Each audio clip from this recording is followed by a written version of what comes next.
നമസ്കാരം, ജന്മഭൂമിയിലേക്ക് സ്വാഗതം. പുനരുപയോഗിക്കാവുന്ന വിക്ഷേപണ വാഹനം സാങ്കേതിക വിദ്യയിൽ സുപ്രധാന നേട്ടം കൈവരിച്ച് ISRO. RLV LX-02വിന്റെ മൂന്നാമത്തെയും അവസാനത്തെയും വിക്ഷേപണമാണ് ഇസ്രോ വിജയകരമായി പൂർത്തിയാക്കിയത്. കർണാടകയിലെ ചിത്രദുർഗ എയറോനോട്ടിക്കൽ ടെസ്റ്റ് റേഞ്ചിലാണ് ലാൻഡിംഗ് പരീക്ഷണം നടത്തിയത്. ബഹിരാകാശത്ത് പോയി വരാനുള്ള ഇന്ത്യയുടെ ടാക്സി റോക്കറ്റാണ് RLV.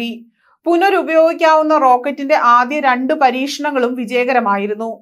രണ്ടാമത്തെ പരീക്ഷണം മാർച്ച് 22-നായിരുന്നു ഇസ്രോ നടത്തിയത്. ISROയുടെ ഭാവി ബഹിരാകാശ ദൗത്യങ്ങളിൽ ഒന്നായിട്ടാണ് ഇവ അറിയപ്പെടുന്നത്. ബഹിരാകാശത്ത് മനുഷ്യനെ എത്തിക്കുക എന്നത് ഇന്ത്യയുടെ വലിയ സ്വപ്നങ്ങൾക്ക് കരുത്തു പകരുന്ന പദ്ധതിയാണ് RLV. RLV LX-13 ഈ ബഹിരാകാശ വാഹനത്തിന്റെ പെർഫോമൻസ് മെച്ചപ്പെടുത്തുന്നതിന് വേണ്ടിയുള്ളതാണ്. അതേപോലെ ലാൻഡിംഗ് മികവ് വർദ്ധിപ്പിക്കുവാനും ഇവ സഹായിക്കും.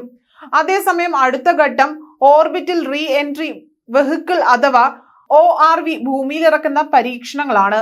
അതായത് ബഹിരാകാശത്ത് പോയി മടങ്ങിയെത്തുന്ന വാഹനത്തെയാണ് ഭൂമിയിലെത്തിക്കുക. വീണ്ടും വിക്ഷേപണത്തിന് ഉപയോഗിക്കാവുന്ന വാഹനം എന്ന പേരും നിലവിൽ എത്തിയിട്ടുണ്ട്. കാരണം ഈ പരീക്ഷണത്തിനായി ആദ്യ തവണ മുതൽ ഓരോ വാഹനം തന്നെയാണ് ഉപയോഗിക്കുന്നത്. പുഷ്പക് എന്ന് പേരിട്ടിരിക്കുന്ന RLVയെ ലാൻഡിംഗ് പരീക്ഷണം നടത്തുന്നതിനായി വ്യോമസേനയുടെ ചുനക് ഹെലികോപ്റ്ററിൽ 4.5 കിലോമീറ്റർ ഉയരത്തിലും ഇറങ്ങേണ്ട റൺവേയിൽ നിന്ന് 4 കിലോമീറ്റർ ദൂരത്തിലും എത്തിച്ച ശേഷം വിട്ടയക്കുകയായിരുന്നു. അവിടെ നിന്ന് 500 മീറ്റർ ദൂരം മാറി സഞ്ചരിച്ച് RLV റൺവേയിലേക്ക് നേരിട്ട് ഇറങ്ങാവുന്ന ദിശയിലേക്ക് എത്തി. കൃത്യമായി കണ്ടെത്താൻ സഹായിക്കുന്ന പുതിയ ദിശാസൂചികം algorithm Vikram Sarabhai space centre വികസിപ്പിച്ചിട്ടുണ്ട്.